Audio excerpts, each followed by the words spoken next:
আপনার চরিত্র, আপনার মধ্যে যদি মানবতা না থাকতো, আপনার মধ্যে যদি ভদ্রতা না থাকতো, আপনার মধ্যে যদি নম্রতা না থাকতো, আপনার মধ্যে যদি শালীনতা না থাকতো, লান ফাজু মিন হাওলিক, মানুষ আপনার কাছ থেকে চলে যেত। মানুষ আপনাকে ভালোবাসতো না, মানুষ আপনাকে কি বাসতো না, ভালোবাসতো না, দূরে সরে যেত। আপনাকে দেখলে মানুষ পালিয়ে যেত।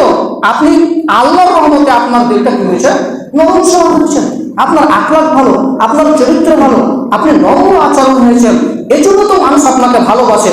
আপনার মধ্যে রয়েছে নম্রতা, আপনার মধ্যে রয়েছে ভদ্রতা, আপনার মধ্যে রয়েছে শালীনতা, আপনার মধ্যে রয়েছে মানবতা। এর কারণে তো মানুষ আপনাকে সম্মান দেয়, মানুষ আপনাকে মর্যাদা দেয়, মানুষ আপনাকে মূল্যায়ন করে। যদি আপনার মধ্যে এগুলো না থাকতো, লান ফাজু মিন হাওলিক, আপনার কাছ থেকে মানুষ দূরে চলে যেত। ফাফু আনহুম, আপনি মাফ করুন, আস্তাগফিরুল্লাহ, শুধু মাফ করলে হবে? আল্লাহকে বলুন, হে আমার প্রতিপালক, আমি কোরআন হাদিসের কথা বলতে যেয়ে, মানুষকে শিখাতে যেয়ে, মানুষকে বলতে যেয়ে, ওই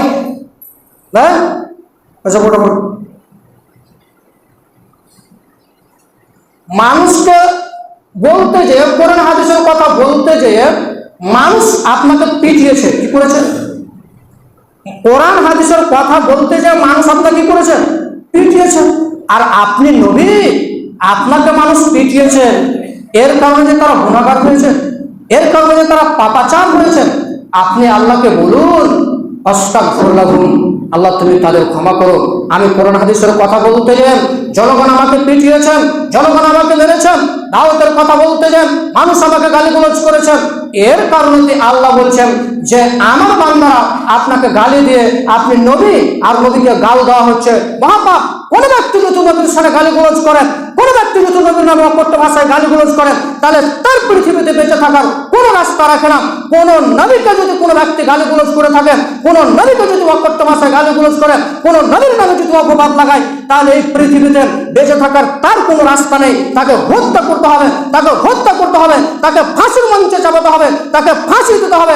এই পৃথিবীতে বেঁচে থাকার কোনো তার পথ নেই। যারা রাসূলকে অকথ্য ভাষায় গালিগালাজ করেন, আপনাদের ওই মহিলা, কোন মহিলা আমাদের নবীকে গালিগালাজ করেছিল, এই মহিলার ফাঁসি হওয়া পর্যন্ত যদি আমাদের রাষ্ট্র ক্ষমতা থাকতো, যদি আমাদের সরকার ইসলামী সরকার হতো, যদি আমাদের সরকার যদি শরীয়ত বুঝতো, তাহলে এই মহিলার ফাঁসি হওয়া পর্যন্ত ছিল, একে হত্যা করা পর্যন্ত ছিল। কেন? সে কাফের। ওটাই আল্লাহ বলছেন যে আপনাকে গালিগালাজ করে তারা গুনাহগার হয়েছে, মহাপাপী হয়েছে, আপনি তাকে মাফ করুন এবং আল্লাহকে বলুন, আল্লাহ এরা মেরেছে, এর কারণে গুনাহ হয়েছে, আল্লাহ তুমি ক্ষমা করে দাও, আমি তাদেরকে ক্ষমা করে দিলাম।